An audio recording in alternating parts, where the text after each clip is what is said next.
J'ai décidé de prendre la parole ce soir très rapidement parce que je pense que la situation au Niger est très grave, très critique, mais malheureusement, je ne sais pas si les Africains, mais surtout le peuple du Niger est au courant de la situation. Donc, étant donné que nous sommes des leaders d'opinion et que nous sommes écoutés un peu partout dans le monde et sur le continent, je me dois de prendre la parole ce soir pour alerter les Nigériens de la situation sécuritaire dans leur pays. Parce qu'avant de prendre la parole, j'ai pris le temps de faire quelques recherches et ce que je découvre est quand même effarant. Je découvre que partout où les forces d'occupation françaises sont stationnées, les attaques terroristes des tueurs en sandales managés par la République française sur les terres africaines, les attaques ont carrément triplé. Alors, je me suis dit peut-être c'est une coïncidence, c'est moi qui délire, mais non. Je suis allé regarder notamment au Mali, avant et après l'arrivée des troupes françaises. Je constate que c'est la même chose. Les attaques ont triplé. Je regarde aussi le Burkina Faso, avec l'arrivée des forces spéciales françaises au Burkina Faso, les attaques terroristes ont triplé à 200%. Et il y a un pays qui a quand même réussi à sortir de tout ça, qui est la Mauritanie. Et vous allez comprendre que ce n'est pas un hasard si la Mauritanie, qui se trouve au Sahel aussi, dans la zone de ces attaques, est quasiment épargnée par ces attaques terroristes. Alors qu'au début, la Mauritanie était frappée par ces attaques. Alors voilà, en ce moment au Niger, il y a des attaques terroristes. Parce que moi, je ne dirais pas des attaques djihadistes ou islamistes comme l'oppresseur aime le faire entendre. Parce que ces expressions, ce sont eux qui les ont ramenées, ce sont eux qui nous ont imposé cette façon de nommer les choses, djihadistes, islamistes. Et donc, en nommant ainsi ces tueurs que j'appelle les tueurs en sandales, les tueurs en claquettes, managés par la République française, le Quai d'Orsay, le ministère de l'Intérieur, etc., de la France, ces tueurs en sandales à qui on donne de la drogue pour les faire planer, pour qu'ils puissent aller égorger des enfants, des mères de famille, des pères de famille, des personnes âgées. Parce que oui, une personne normale ne peut pas commettre autant de barbarie en étant, comment dire, conscient. En étant consciente.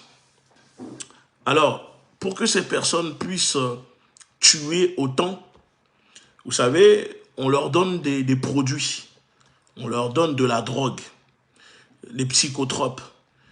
Et où on va trouver ces psychotropes? Ce sont eux aussi qui le ramènent sur le continent. Et j'ai fait le lien et vous allez constater qu'en ce moment en Afrique, il y a beaucoup de jeunes qui tombent dans la drogue. La cocaïne, l'héroïne, ces drogues fabriquées par les cartels d'Amérique latine qui sont en train d'inonder en ce moment le continent africain. Parce que en plus du terrorisme de cette multinationale de la barbarie, du crime, ils sont en train d'inonder le continent africain de drogue pour que les jeunes en Afrique, dans 10, 20 ans, deviennent des drogués. Il y aura des problèmes, comment dirais-je, de fléau national dans certains pays d'Afrique parce que l'État ne contrôle pas du tout la situation dans le pays et donc beaucoup de jeunes tombent dans la drogue étant donné qu'il y a beaucoup de chômage, il n'y a pas de travail, il y a beaucoup de précarité, beaucoup de paupérisation. Et si vous prenez les facteurs que je suis en train de vous dire, après mes recherches, je découvre qu'au Niger, les facteurs que je viens de citer, on les retrouve quasiment au Niger.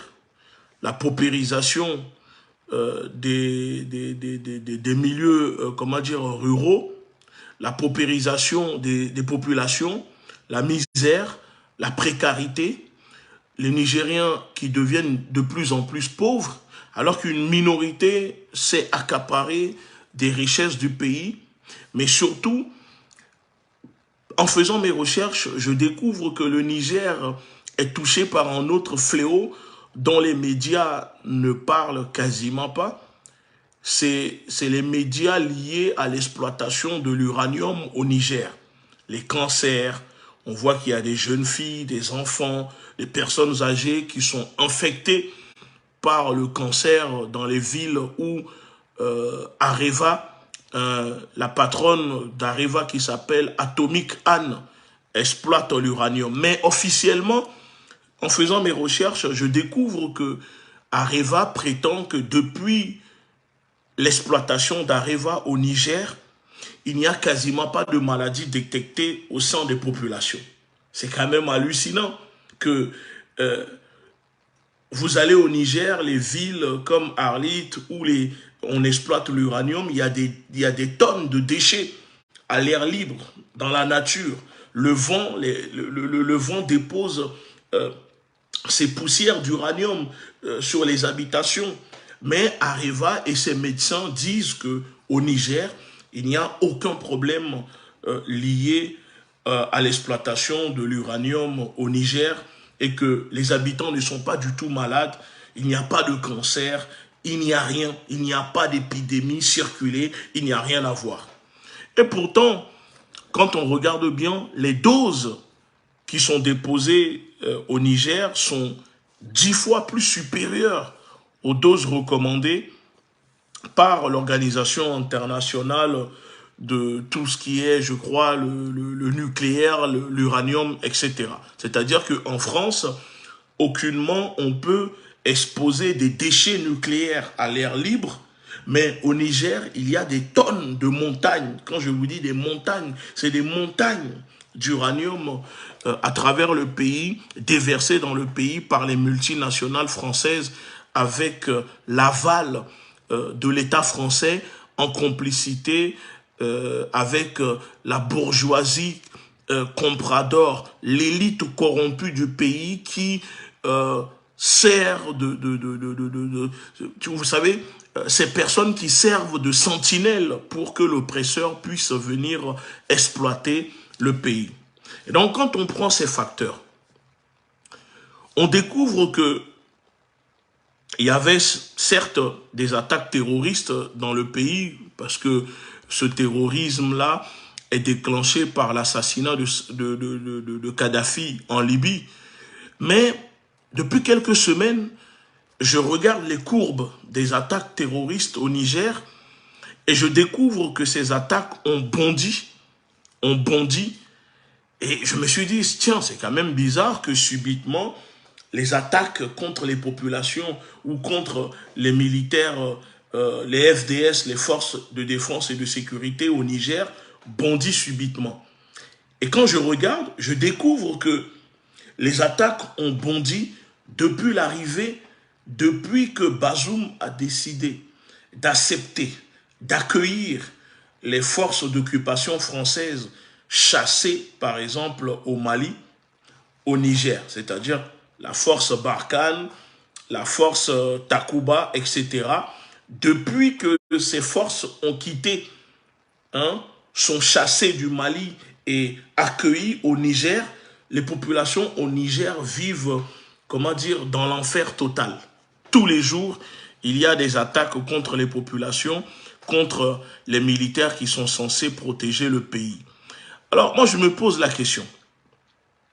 Si moi, de mon niveau, j'ai pu faire des recherches en observant la courbe que l'arrivée des forces d'occupation française, ces nazillons militaires qui portent l'uniforme, qui occupent les terres africaines illégalement, sous couvert de venir lutter contre le djihadisme et l'islamisme, comme la propagande officielle de l'État et ses médias mensonges aiment le propager. Mais comment se fait-il que il y a au Niger la force Takuba, la force Barkhane, et pourtant les attaques ont triplé subitement, mais à l'inverse du Mali où ces forces sont chassées, les attaques ont diminué. Pire encore, je découvre que en réalité ce n'est pas un hasard si l'arrivée de ces forces d'occupation françaises au Niger coïncide avec une évolution, une augmentation des attaques terroristes contre les populations. Parce que je le signale, ces soi-disant terroristes qui tuent au Niger ne sont pas des inconnus pour les services spéciaux ni les services de renseignement du Niger ni comment dire, de la France. Non, non, non, non, pas du tout. Pourquoi je vous dis cela? Vous prenez, comment dire, les renseignements français. Les renseignements français font de la, comment dire, de la police, font quasiment le rôle de la police des renseignements dans les pays africains.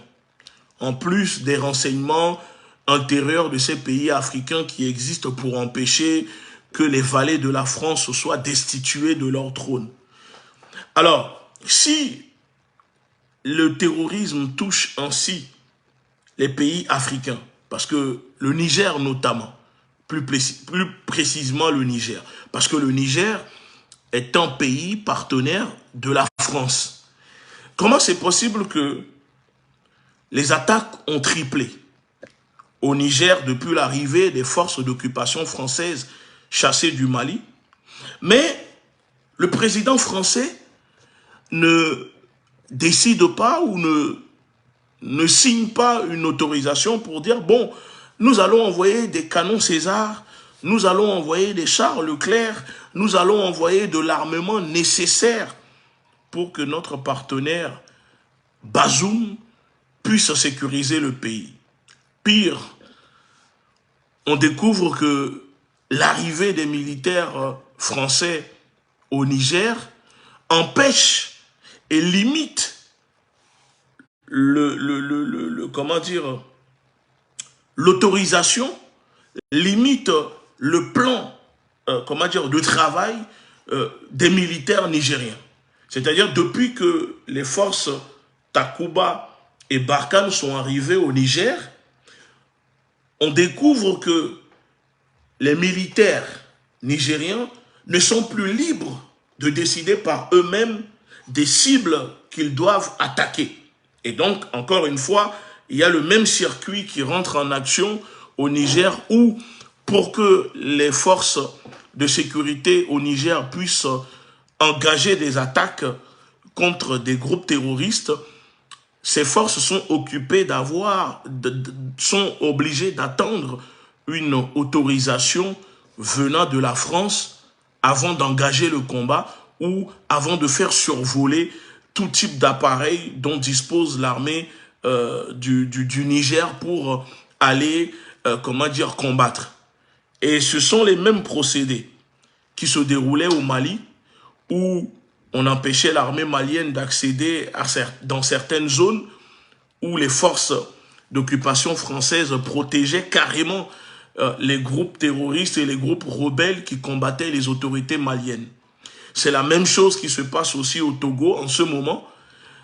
Pour que l'armée togolaise puisse faire décoller des hélicoptères ou autres, ou je ne sais quoi, l'armée togolaise est obligée de demander l'autorisation à la France, par exemple, avant de faire décoller en avion ou en hélicoptère pour aller bombarder des soi-disant terroristes qui attaquent les populations. Et ce que je dis, vous pouvez le vérifier si vous avez des militaires dans vos familles qui sont notamment au Togo, au Niger, etc., qui sont sur le front, parlez avec eux, vous verrez par vous-même. Alors, ce qui m'intrigue, ce ne sont pas les attaques qui augmentent en ce moment au Niger. Non, ce ne sont pas ces attaques. Moi, ce qui m'intrigue, c'est le fait que l'armée française possède deux corps d'armée. Les Barkhane, Takuba, au Niger, mais malgré ça, quand il y a les attaques terroristes, on découvre que les militaires du Niger tombent par dizaines, voire des centaines, comme des mouches. Alors qu'au Niger, en ce moment, il y a des avions de combat de la France, il y a les radars, il y a les hélicoptères d'attaque et l'arsenal, l'armement moderne que possède la France en ce moment au Niger. Donc si la présence de la France au Niger, avec tout ce que je viens de vous citer, n'arrête pas les terroristes ou ne fait pas diminuer les terroristes, de toute façon, vous savez que ils ne le feront pas parce qu'au Mali, l'arrivée des forces françaises n'ont fait qu'accroître les attaques terroristes à travers le pays. Quelque chose qui était au nord, finalement, s'est propagé jusqu'au centre. Alors, pourquoi, je répète, pourquoi le président Bazoum pour la France, mais qui pour moi est un valet de la France, n'arrive pas à voir cela ou ne fait pas les mêmes constats que nous? Parce que si nous, à notre niveau en tant que civils, en quelques vérifications, en quelques recherches sur le net, on découvre que à chaque fois qu'il y a la présence de l'armée française dans un pays, les attaques terroristes augmentent et surtout, on découvre que quand il y a l'armée française, les militaires, l'armée du pays n'est plus libre de procéder, de faire des frappes ou de faire décoller ses avions sans l'autorisation de la France. C'est comme si, dès que l'armée française arrive dans un pays en Afrique, elle prend le contrôle total du territoire de ce pays, de l'espace aérien, terrestre, tout ce qui est frontière, etc., passe sous le commandement de la France et que c'est la France qui décide qui est terroriste, qui n'est pas terroriste, qui on peut attaquer, qui on ne doit pas attaquer.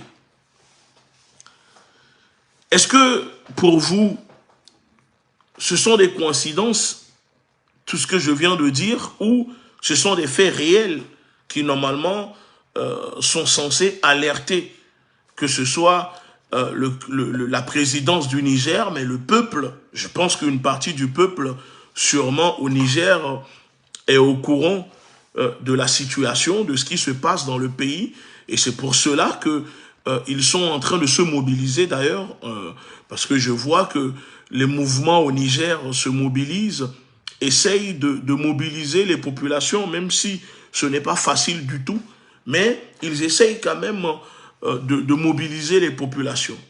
Alors, en poussant la chose encore un peu plus loin, je découvre que, par exemple, les forces spéciales sabres déployées au Burkina Faso depuis 14 ans. 14 ans qu'au Burkina Faso, il y a 400 militaires officiellement, c'est ce qu'ils annoncent, c'est-à-dire ça, ce sont les chiffres officiels. Je ne vous parle pas des chiffres, vous voyez, en cachette. Ils disent qu'il y a 400 hommes. Bon, quand la France dit il y a 400, il faut toujours doubler. Ça veut dire minimum, il doit y avoir 1000 soldats au Burkina Faso. Et donc, quand je fais les recherches, je découvre que de base, le cas du Burkina Faso, par exemple, les forces spéciales sabres déployées au Burkina Faso n'étaient pas destinées de base aux Burkinabés. Non, je vois ici que ce sont des articles de la presse qui expliquent que les forces déployées au Sahel depuis 14 ans, les forces spéciales françaises de l'opération Sabre vont quitter le Burkina Faso d'ici un mois, après la dénonciation de la junte burkinabé des accords de défense avec Paris. Alors, quand on descend plus bas dans l'article, on lit que les forces spéciales déployées au Burkina Faso depuis 14 ans, souvenez-vous, ce sont les mêmes militaires, les forces spéciales Sabre, qui ont exfiltré l'ancien président Blaise Compaoré de Ouagadougou vers Abidjan pour, je cite, service rendu à la nation française. Ça veut dire que les forces sabres qui sont déployées au Burkina exfiltrent l'ancien président, l'assassin condamné par la justice de Thomas Sankara et des populations civiles au Burkina Faso, mais les militaires français ont décidé de l'exfiltrer en 2014 vers Abidjan pour service rendu à la France. Et quand on fait encore les recherches, on découvre que une partie des chefs terroristes qui en ce moment attaquent le Mali, le nord du Mali, certains de ces chefs terroristes étaient logés au Burkina Faso, à Ouagadougou, à l'époque de Blaise Compaoré, sur demande de la France auprès de l'État burkinabé. Ça veut dire les soi-disant terroristes que la France dit combattre aujourd'hui au Sahel, certains de ces chefs terroristes étaient logés, nourris, blanchis aux frais du contribuable burkinabé au Burkina Faso sur demande de la France à l'époque au Burkina. Donc, la task force Sabre est déployée en 2009.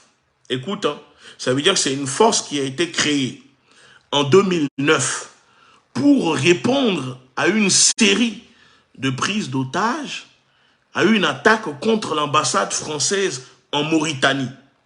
Vous allez commencer maintenant à comprendre pourquoi je vous disais que, souvenez-vous, au début, la Mauritanie était frappée par des attaques terroristes.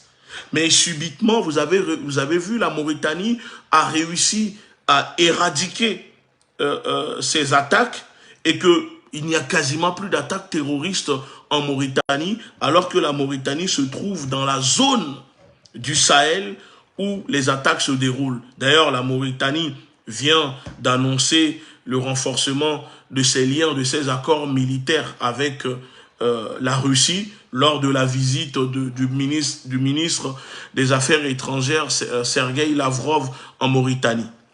Et donc, on découvre dans l'article que les forces françaises qui sont déployées en ce moment au Burkina sont créées en 2009 pour répondre à des prises d'otages en Mauritanie. En août 2009, excusez-moi, un djihadiste commet un attentat suicide devant l'ambassade, blessant 2 gendarmes français et une Mauritanienne 1 mois et demi après l'assassinat d'un ressortissant américain. Vous voyez ou pas? C'est toujours les mêmes procédés. Avant qu'ils ne viennent occuper vos terres, ils font déclencher des attaques et ils utilisent cela maintenant comme justificatif pour venir maintenant occuper les terres militairement parlant, pour dire qu'ils viennent pour lutter contre le terrorisme. Mais vous allez comprendre que tout cela n'est pas inconnu pour les renseignements français, pour l'État français, ni pour les gouvernements de l'OTAN. Parce qu'en réalité, ces soi-disant terroristes, comme nous les appelons, ces bandits, ces tueurs en sandales qui, avec des kalachnikovs et leurs couteaux, égorgent des habitants, sont en réalité des soldats des gouvernements de l'OTAN. Ce sont des petits soldats de l'OTAN, de la France, des États-Unis et de la Grande-Bretagne. Alors, on apprend dans l'article que ces événements conduisent la France à déployer en premier détachement d'abord en Mauritanie, puis au Niger et au Burkina Faso pour défendre, je cite, les intérêts français et intervenir en cas de prise d'otages.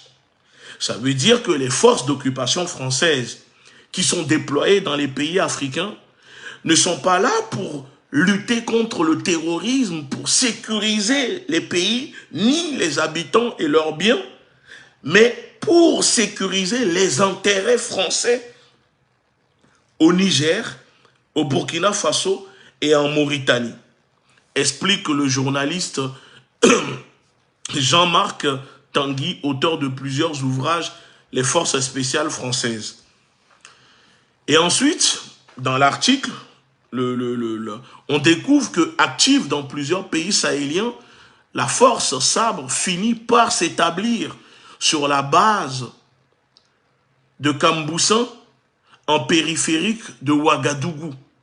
C'est assez central et c'est proche du Mali, où il y avait déjà une montée en puissance des groupes djihadistes, précise le journaliste Jean-Marc Tanguy. Un intérêt géographique qui se confirme quand, en janvier 2013, Sabre intervient pour freiner l'avancée des djihadistes vers Bamako pendant 15 jours. C'est quasiment la seule force combattante aux côtés des Maliens, le temps que la force française Serval arrive, souligne le journaliste. Donc, à partir de 2013, la quasi-totalité des actions des forces spéciales se concentre au Mali, où se situent alors les principaux foyers djihadistes avec le déploiement de Serval, puis de l'opération Barkhane. À partir de 2014, la mission de Sabre évolue principalement vers la traque des chefs djihadistes. Alors, avec ce que je viens de vous lire, on découvre que subitement, le rôle principal de cette force créée en 2009 en Mauritanie, c'est comme si les forces françaises en Mauritanie se sont évaporées et on les retrouve au Burkina, au Niger et ensuite ils sont allés au Mali. Mais quand on fait les recherches, on découvre que c'est en même temps le déploiement de ces forces françaises au Sahel qui déclenche le début des attaques terroristes dans la zone.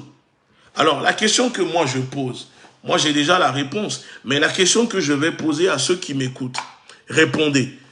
Est-ce que les terroristes là étaient cachés dans leur maison et dès qu'ils ont appris que les forces françaises se sont déployées dans la zone, ont commencé à attaquer ces pays, ou l'armée française, peut-être sans faire exprès, dans ses conteneurs, quand elle se déplace pour venir s'installer, elle ramène quelques terroristes dans ses bagages sans s'apercevoir. Parce que c'est quand même bizarre qu'avant l'arrivée des forces spéciales, des forces d'occupation françaises dans ces pays, le terrorisme n'existait quasiment pas. Et que c'est l'arrivée ou l'utilisation de ces pays par l'armée française qui déclenche le terrorisme dans ces pays. Parce que on découvre aussi en même temps que ces forces d'occupation française au Niger,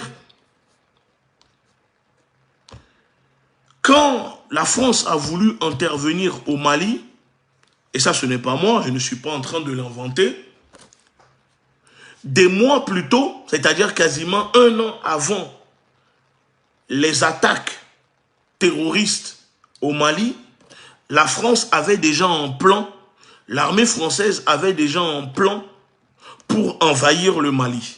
Et donc, les attaques au Mali n'ont fait qu'accélérer le processus de déploiement de l'armée française au Mali sous le président François Hollande. D'ailleurs, c'est pour cela que le Mali n'avait jamais demandé des forces au sol. Le Mali avait juste demandé à son partenaire des appuis, des frappes, comment dire, aériennes, pour que l'armée malienne puisse faire le travail au sol. Mais l'armée française s'est déployée au sol sans l'autorisation de l'État malien. En gros, l'armée française s'est invitée toute seule au sol sans que les autorités maliennes ne leur donnent l'autorisation. Et surtout, la rapidité par laquelle les forces d'occupation françaises se sont déployées au Mali démontre qu'il y avait déjà une préparation avant et que ce n'était pas sur le champ que ces forces ont agi, sont directement parties au Mali parce que apparemment 1 ou 2 semaines avant, l'armée française avait tenté de faire libérer des camarades, des espions de la DGSE, kidnappés par des groupes somaliens, je crois, ce sont des groupes en Somalie qui ont kidnappé des espions français et que la France avait tenté de les faire libérer. Et c'est comme ça que ça a commencé l'occupation du Mali par l'armée française. Donc la question à se poser encore une fois, qu'est-ce que des espions français vont foutre en Somalie et comment des soi-disant terroristes font pour attraper des espions français si ces espions-là ne travaillaient pas avec eux? Parce qu'en Somalie, vous savez qu'il y a le groupe qu'ils appellent Shebab, les groupes terroristes Shebab ou je ne sais quoi. Comment ils ont réussi à capturer des espions français si ces derniers-là ne travaillaient pas avec eux ou s'ils ne les connaissaient pas? Moi, c'est la question que je me suis toujours posée et qu'il y avait des problèmes. Donc, en ce moment, au Niger, le peuple du Niger doit comprendre et savoir que l'arrivée en laissant la force Takuba et la force Barkhane venir s'installer au Niger, vous avez signé l'arrêt de mort de votre pays. Ça veut dire que les petits tueurs de la France, parce que vous savez, les gens ne comprennent pas quand on explique que ces personnes sont managées par la France et que ces tueurs, ce sont au service de la République française. Ils disent, mais comment c'est possible? Vous savez, c'est tout simple. Vous prenez un groupe, vous dirigez le groupe, mais au sein du groupe, il y a toujours quelques brebis égarées, ou des personnes qui ont fini de travailler pour vous et que vous avez essayé de les éliminer et ensuite qui se retournent contre vous. Alors, soyez sûr que ce n'est pas un hasard si la France se met maintenant à traquer certains chefs terroristes dans le Sahel. Pourquoi la France veut traquer seulement les chefs terroristes? Tout simplement parce que c'est la France qui les avait recrutés pour former ces groupes et ensuite maintenant pour neutraliser ces chefs terroristes parce qu'ils savent des choses, parce qu'ils connaissent des choses et qu'il y a des secrets entre eux et l'Élysée et le Quai d'Orsay, c'est-à-dire les renseignements français. Donc pour neutraliser, on cherche à neutraliser, comme ils le disent dans leur jargon, pour ne pas dire tuer, neutraliser certains chefs terroristes. Parce que pourquoi ils disent neutraliser certains chefs terroristes? Pourquoi tout simplement ne pas dire neutraliser les chefs terroristes?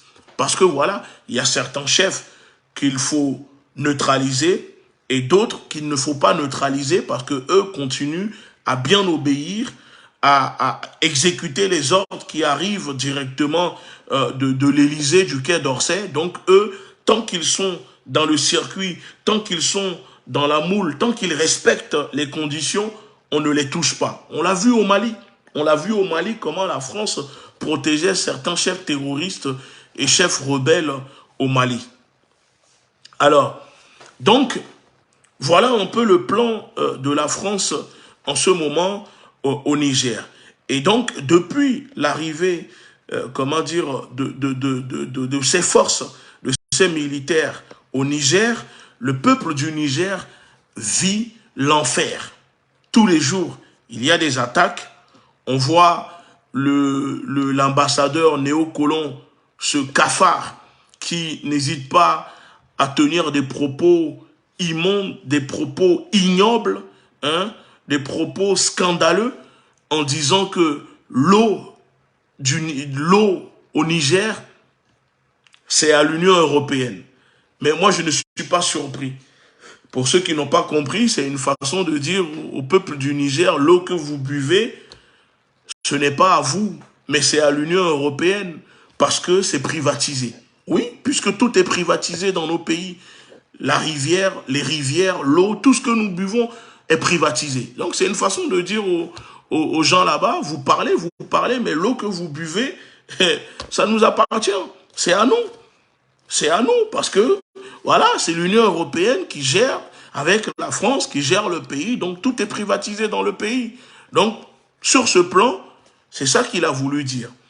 Alors, quand on voit qu'on a un ambassadeur comme ça, au Niger, qui peut se permettre de tenir de tels propos sur les réseaux, dans le même temps, les attaques coûtent la vie de centaines de soldats, de civils, à travers le pays. Mais il y a l'armée française, l'armée d'occupation française au Niger, des avions de chasse, des hélicoptères d'attaque, et je ne sais pas, à peu près 5000 hommes chassés du Mali se trouvent au Niger, et malgré ça, la France n'arrive pas à quadriller le Niger pour dire à l'État que tel jour il y a des attaques ou venir en aide ne serait-ce que à ces militaires quand ils sont attaqués. Alors si la France n'est pas capable et que la France n'arrive pas à aider, comment dire, l'État du Niger à lutter contre ces terroristes, mais comment la France peut faire pour aider, comment dire, le reste de ses partenaires à venir à bout de, comment dire, de ces tueurs en sandales managés par les renseignements français. De plus, j'essaye de retrouver la vidéo, mais je n'ai pas pu retrouver la vidéo. Il y a une vidéo de Bazoum qui disait, je cite, nous connaissions ces terroristes, la plupart d'entre eux. Je discute avec eux au téléphone, je les appelle au téléphone, je les ai même invités à la présidence pour parler. C'est le président Bazoum qui disait ça. Je crois que l'interview, c'est dans une vidéo enregistrée par un journaliste de RFI où il se confiait comme quoi il discutait avec ces terroristes qui tuent au Niger et qu'il a leur numéro de téléphone et que certains étaient même invités, comment dire, à la présidence au Niger. Ben, parce que c'est tout à fait normal. Lui-même étant un ancien, si on peut le dire comme ça, terroriste rebelle du Mali. Parce que Bazoum a été parachuté au Niger pour prendre la tête du pays, puisque Bazoum faisait partie de ces groupes armés qui se sont levés contre l'État malien dans les années, je crois, je ne sais plus en quelle année, mais en tout cas les vidéos sont là, vous pouvez les retrouver. Bazoum faisait partie de ces groupes armés qui luttaient contre l'État malien au nord du Mali à l'époque. Et donc subitement, il est devenu président au Niger. Encore une fois, vous allez me dire que c'est un hasard, que voilà, c'est pas, c'est tout à fait normal, que c'est nous on délire. C'est comme Alassane Ouattara qui au début était un Burkinabé et qui finit président en Côte d'Ivoire quand on déporte un président légitime pour l'envoyer à la CPI. Vous voyez, c'est les mêmes procédés. Et quand vous regardez bien, c'est toujours la France derrière. C'est la France qui manipule, c'est la France qui instrumentalise, qui crée ces problèmes sur les terres africaines. Donc aujourd'hui, la solution, c'est quoi? La solution pour le peuple du Niger est tout simplement de se lever et de chasser, de dire que on ne veut plus de ces forces d'occupation françaises au Niger. De plus, les militaires au Niger n'hésitent pas à tuer les civils, les manifestants. Quand le peuple se lève pour manifester contre leur présence, souvenez-vous, il y a quelques mois, les militaires n'ont pas hésité à tirer sur les manifestants avec des calibres 50, à tirer sur les manifestants avec des rafales au Niger. Parce que la vie des Africains ne compte pas pour eux. Donc s'il y a des Africains qui sont là à penser qu'il y a une communauté internationale qui viendra les aider au Niger ou les aider dans leur pays, rassurez-vous, la communauté internationale n'existe pas. Et je le dis encore une fois, ce n'est pas une communauté internationale, mais c'est une communauté occidentale. C'est une communauté, comment dire, d'impérialistes. C'est une communauté de néocolonialistes, d'esclavagistes qui se réunissent, qui se sont réunis, qui se sont mis sous une bannière en se disant communauté internationale où ils sont allés, ils ont foutu les pays africains dedans pour maquiller un peu les choses. Parce que regardez bien, comme disait la sœur Adjele, vous regardez bien cette communauté soi-disant internationale, ces pays de cette communauté internationale, eux ont le droit de venir dans les pays des autres faire ce qu'ils veulent, sans l'autorisation, sans être invités. Ils viennent piller, bombarder, tuer, assassiner des présidents, mais dans le même temps, eux refusent aux autres de venir chez eux. Vous voyez? Donc, ce n'est pas une communauté internationale, puisque si eux ont le droit d'aller en Afrique, d'aller dans les pays africains, faire ce qu'ils veulent, mais les Africains ne peuvent pas venir dans leur pays, mais c'est que ce n'est pas une communauté internationale, mais c'est une communauté de pilleurs.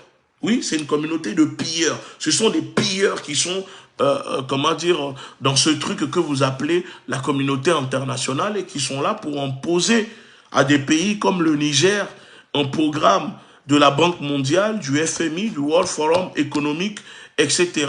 Le programme d'ajustement structurel qu'ils imposent dans les pays africains. Et si vous prenez, par exemple, l'Afrique, dans les années 80, avant comment dire, le programme d'ajustement structurel imposé aux pays en Afrique, l'Afrique se développait économiquement parlant. C'est depuis que le pass a été imposé aux pays africains qu'on voit que l'Afrique a progressé en termes de développement économique, industriel, etc. C'est comme si, dès qu'ils ont imposé ce truc, l'Afrique s'est arrêtée et l'Afrique n'arrive plus à évoluer. Donc, aujourd'hui, concrètement, comment nous allons faire pour nous libérer si on continue de croire que la France est le problème dans nos pays, alors que c'est la France qui est... si on continue de croire que la France est la solution dans nos pays, alors que c'est la France qui est le problème en Afrique. Parce que la France n'a jamais été la solution et ne sera jamais la solution.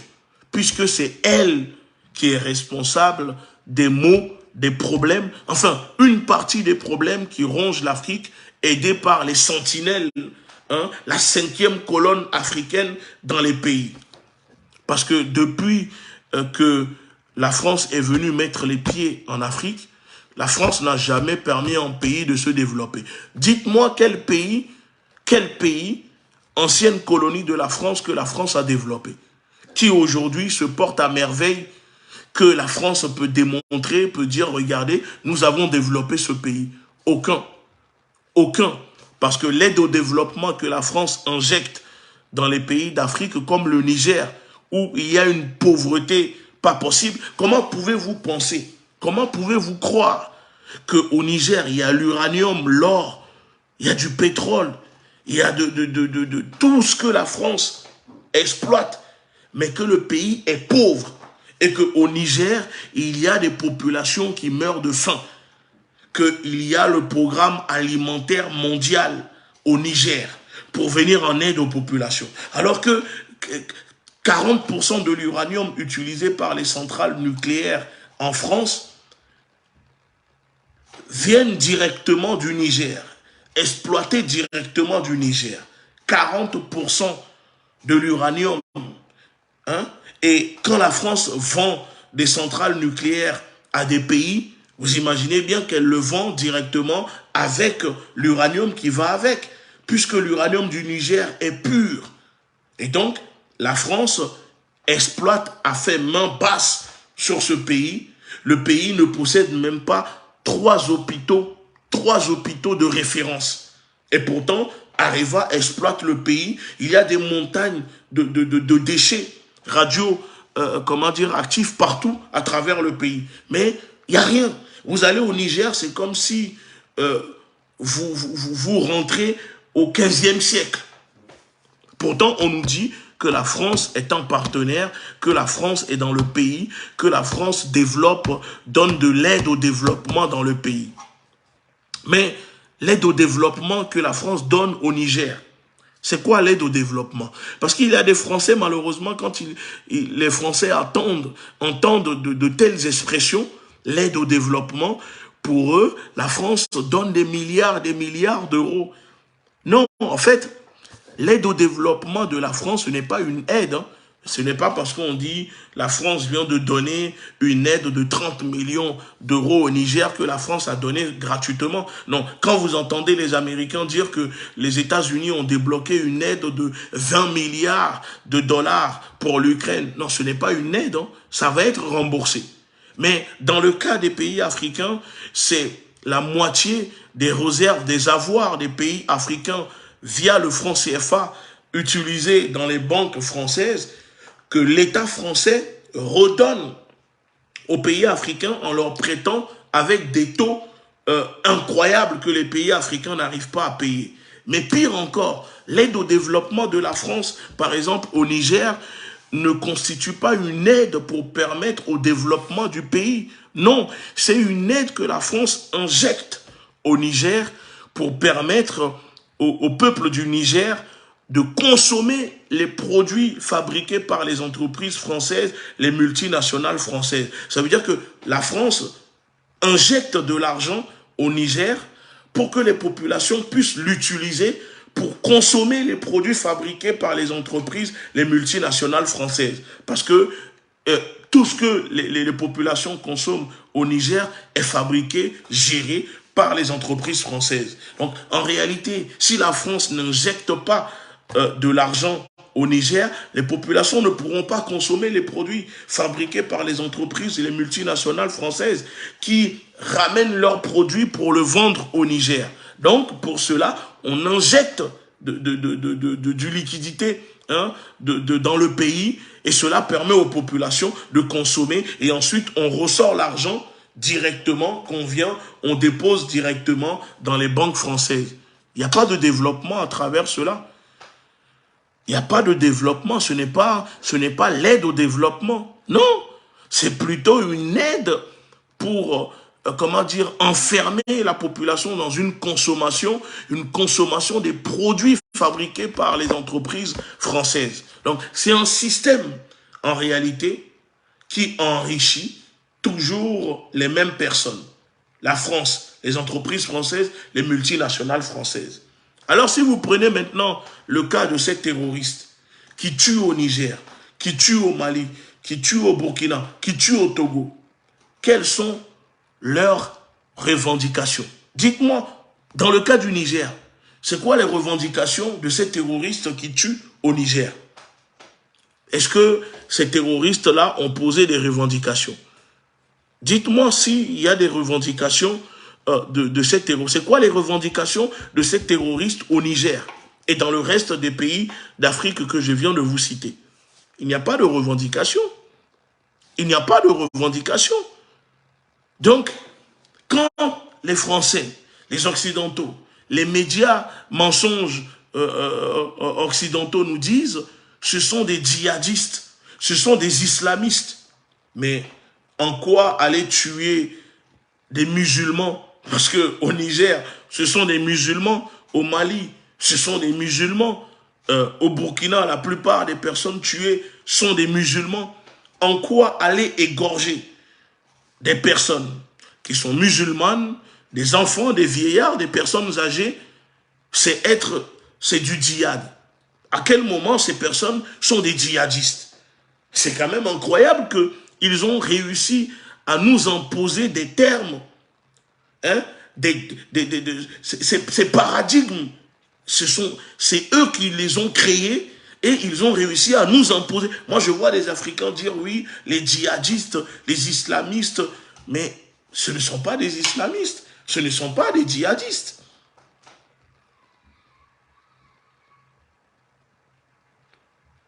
Nous devons faire attention,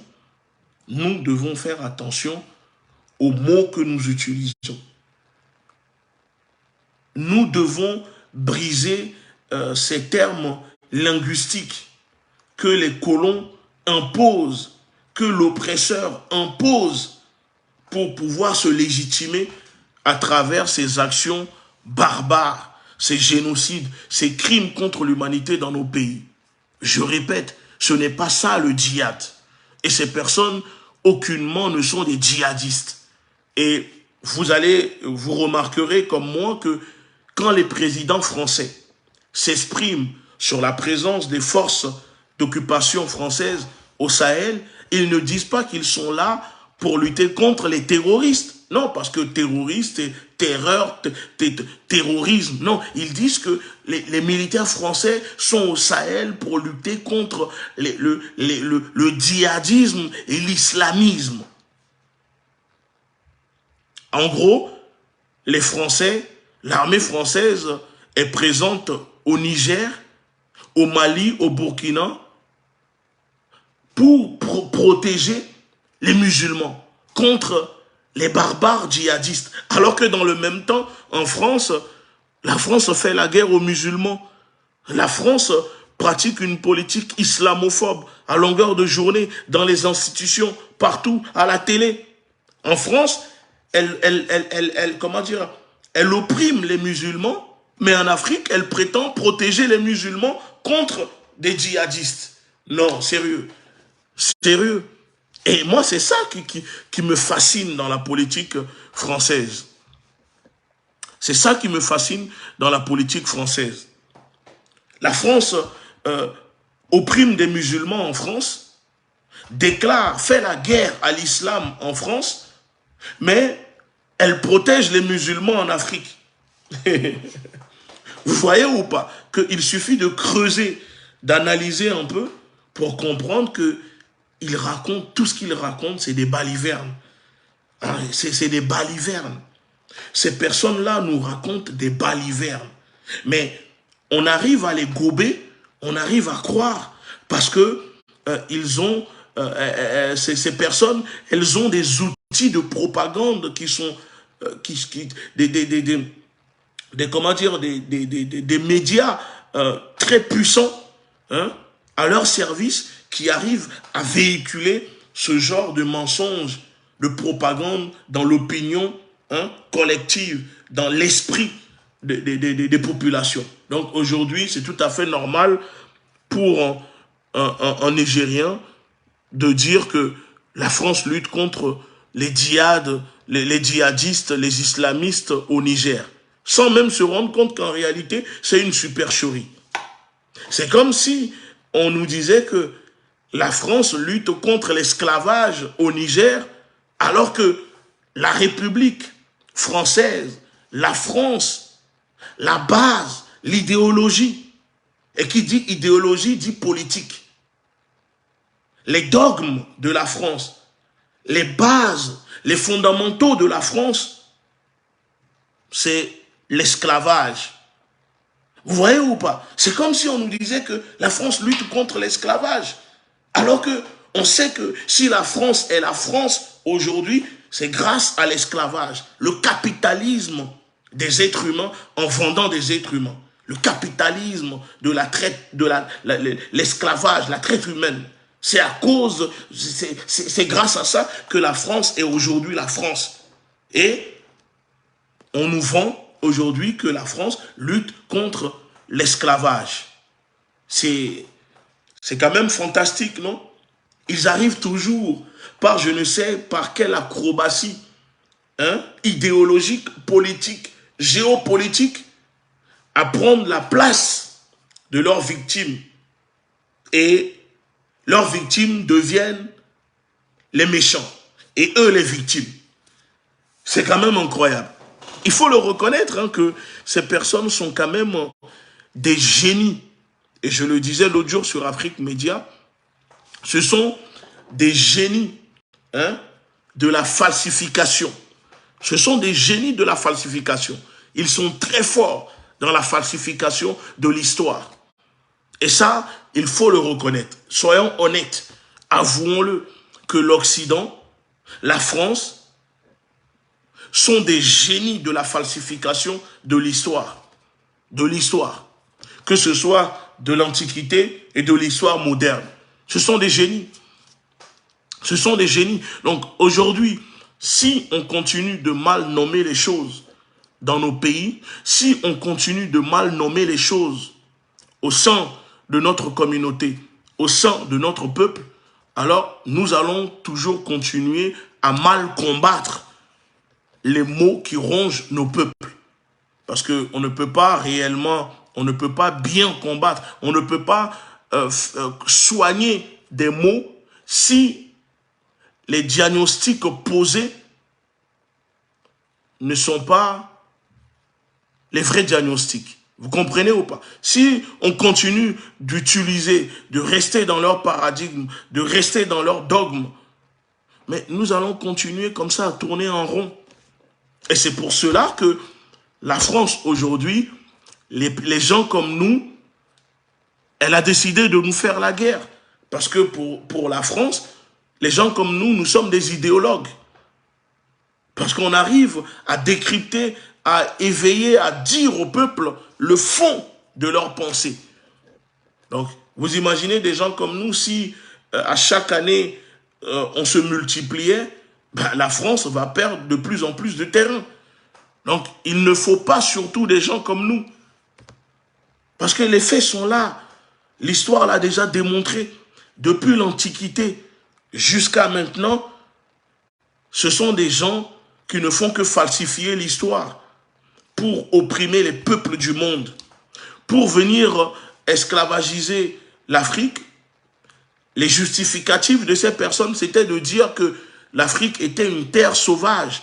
Les Africains sont des sauvages qu'ils venaient civiliser avec l'aide, l'appui du Vatican, de l'Église catholique. Aujourd'hui, pour venir reconquérir les terres africaines, ils disent qu'ils sont là pour lutter contre les djihadistes et les islamistes.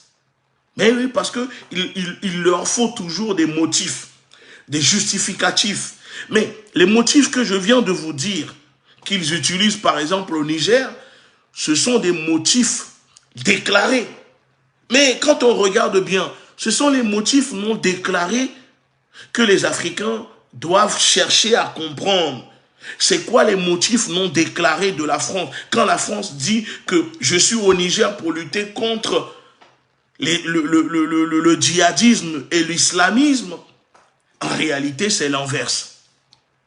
C'est l'inverse. Et donc si aujourd'hui les chefs d'État d'Afrique, les Bazoum, les Faure Gnassingbé, si ces présidents n'arrivent pas à leur dire non, vous savez pourquoi? Vous prenez le cas de Faure Gnassingbé. Faure Gnassingbé, au Togo, il sait pertinemment ce qui se passe au Togo. Il sait que c'est la France qui déverse en ce moment les tueurs en sandales de la République française au nord du pays. Et prochainement, ils vont attaquer le centre du pays. Il le sait, mais il ne peut rien faire. Pourquoi? Tout simplement parce que c'est un franc-maçon comme ses maîtres. Et donc, dans la franc-maçonnerie, c'est l'intérêt de la confrérie, de la franc-maçonnerie avant le peuple, avant ta propre famille. Tout simplement parce que le président togolais est un franc-maçon, comme le président français, comme le Bazoum, comme la reine, le roi d'Angleterre, etc. Donc, eux tous servent les mêmes personnes. Alors, qu'on tue leur population, qu'on pille leur population, c'est l'intérêt de la franc-maçonnerie, des frères de la franc-maçonnerie qui compte avant l'intérêt du peuple. Et si aujourd'hui, au Mali, les choses bougent, c'est parce que le colonel Goïta n'est pas dans la franc-maçonnerie. Parce que le jour que Goïta rentrera dans la franc-maçonnerie, c'est fini. Nous allons le perdre. Mais si aujourd'hui Goïta arrive à prendre de telles décisions au Mali pour faire avancer la cause malienne, c'est parce que Goïta n'est pas encore un franc-maçon. Et j'espère qu'il ne rentrera pas dans la franc-maçonnerie comme le reste des chefs d'État. Les Alassane Ouattara, tout ça, c'est des francs-maçons certifiés. Et vous prenez le président Faure, je crois qu'il a été initié en 2015, je crois, à la franc-maçonnerie. Eux tous. C'est pour cela qu'ils sont muets, qu'ils ne parlent pas, qu'ils savent la vérité, mais ils ne vont pas le dénoncer. Ils ne vont pas dénoncer quand même leurs propres frères de la maçonnerie. Non, c'est l'intérêt de la maçonnerie avant l'intérêt du peuple. Et donc, si vous prenez les soldats au Niger, ce sont des soldats qui sont en précarité, qui ne sont pas, comment dire, comment je puis dire ça, qui n'ont pas de reconnaissance, qui ne sont pas considérés, parce que ce n'est pas une armée. Dans nos pays, ce n'est pas une armée, ce ne sont pas des militaires formés. Il n'y a qu'une minorité, peut-être 0,01% au sein de nos armées qui sont réellement formés directement à Saint-Cyr, à Paris, qui sont eux-mêmes des francs-maçons, qui sont dans l'armée, mais le reste, ce ne sont pas des militaires. Ce sont des affamés qui portent le treillis pour pouvoir manger. Ils n'ont aucune formation militaire. Beaucoup sont des analphabètes, des illettrés. Donc, comment on peut être un militaire?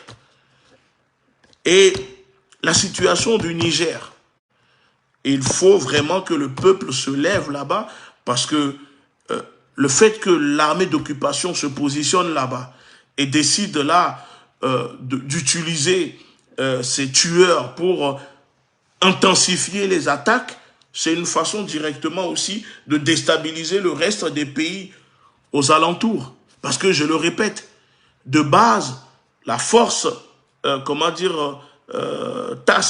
task force, les forces spéciales stationnées au Burkina et au Niger sont créées de base pour lutter contre le terrorisme en Mauritanie.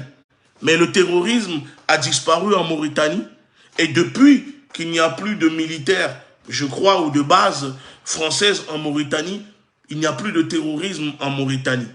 Comment la Mauritanie a réussi à éradiquer le terrorisme alors que la Mauritanie était touchée par le terrorisme?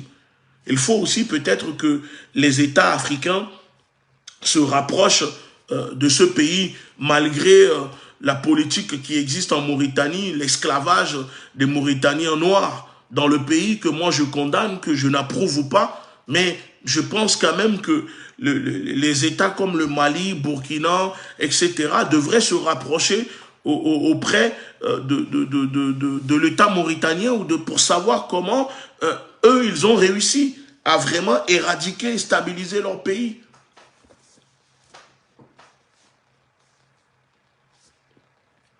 La vérité est là. Hein.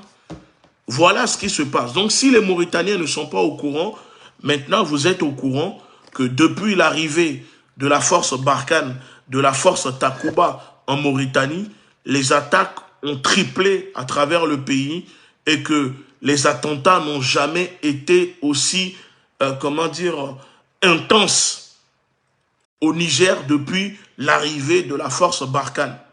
Et je finirai même à dire aux gens qui ne comprennent pas le système du management de la terreur, que ces soi-disant terroristes qui écument le Sahel ne sont que des petits soldats de bas de gamme pour les gouvernements de l'OTAN, pour les pays occidentaux. Chaque membre, chaque pays de l'OTAN, chaque gouvernement, la France, la Grande-Bretagne, les USA, ont leur propre groupe de tueurs en sandales à travers le monde, et notamment en Afrique. Parce que vous savez, avant, ils envoyaient leurs militaires, leurs armées, officiellement. Sauf que ça coûtait cher. Ça coûte cher d'envoyer des militaires français directement pour aller faire la guerre à des États qui, pour les soumettre, hein, parce qu'il faut les payer peut-être 6 000 € le mois, plus les primes, etc. Alors qu'il suffit de prendre des villageois, des affamés, vous leur payez 100 € le mois, vous leur donnez des armes, un peu de drogue, et vous constituez une armée de tueurs à votre disposition. Donc, ne croyez pas que ces terroristes-là ne sont pas connus des services occidentaux, ni des gouvernements occidentaux. Ce sont des soldats de l'OTAN. Ces gens qui tuent à travers le continent africain, que ce soit les gens de Boko Haram, ce sont des soldats de l'OTAN. La preuve qu'entre eux, ils se font la guerre au Sahel. Il y a des groupes terroristes qui attaquent les autres groupes terroristes. Il y a l'État islamique qui attaque Al-Qaïda, etc. Parce qu'ils n'ont pas les mêmes patrons. Et donc, chaque patron utilise ces groupes, ces tueurs, pour faire la guerre aux autres, parce que c'est une guerre d'influence. Parce que l'Afrique est au cœur d'une bataille géopolitique qui n'a jamais eu lieu sur le continent en ce moment. Oui, parce que Al-Qaïda, c'est pour les Américains. État islamique, vous savez c'est pour qui? Le Jinim, le truc, Boko Haram, tout ça c'est les mêmes personnes qui les gèrent. Et ils les utilisent comme ça pour attaquer les pays qui ne veulent pas se soumettre à leur politique, ou peut-être pour prendre le contrôle, ou les utiliser pour endetter les pays. Parce que qui dit terrorisme, dit lutte contre le terrorisme, donc dit un pays endetté. Parce que vous allez dépenser beaucoup d'argent, soi-disant pour lutter contre ce terrorisme. L'argent, l'aide que la Banque mondiale, le FMI vous donne, mais il va falloir le rembourser. Mais ils savent pertinemment que l'argent débloqué, seulement 1% va soi-disant dans la lutte contre le terrorisme, parce qu'il y a tellement une corruption que avant même que cela n'arrive aux soldats sur le terrain, l'argent s'est déjà volatilisé. Voilà le système qui se passe dans nos pays. Donc, peuple du Niger, vous avez mon soutien, je suis avec vous.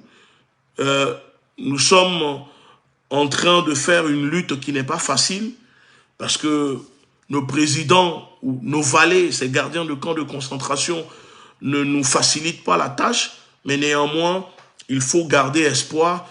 Restons motivés, restons déterminés, parce que il n'y a que comme ça.